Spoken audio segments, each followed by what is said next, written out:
आजवर तुम्ही अनेक देवदेवतांची मंदिरं पाहिली असतील, पण आज मी तुम्हाला अशा एका मंदिराबद्दल सांगणार आहे ज्या मंदिराबद्दल तुम्ही कधी ऐकलंही नसेल।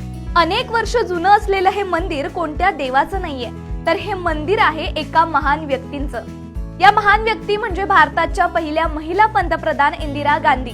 हे गाव मध्य प्रदेशच्या खरगोन जिल्ह्याच्या पाडल्या गावात आहे।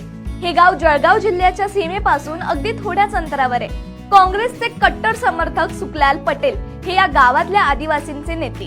त्यांच्या पुढाकारानेच हे मंदिर बांधण्यात आलं। भारतात असे अनेक राजकारणी महान नेते होऊन गेले की ज्यांचा लोक फक्त आदर्शच बाळगत नाही, तर त्यांची अक्षरशः पूजा सुद्धा करतात। तसंच या गावात सुद्धा इंदिरा गांधींच्या मूर्तीची पूजा केली जाते।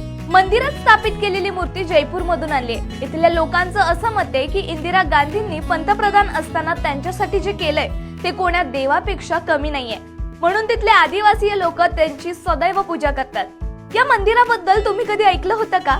इंदिरा गांधींच्या या अनोख्या मंदिराबद्दल तुम्हाला काय वाटतं? आम्हाला कमेंट मध्ये नक्की सांगा।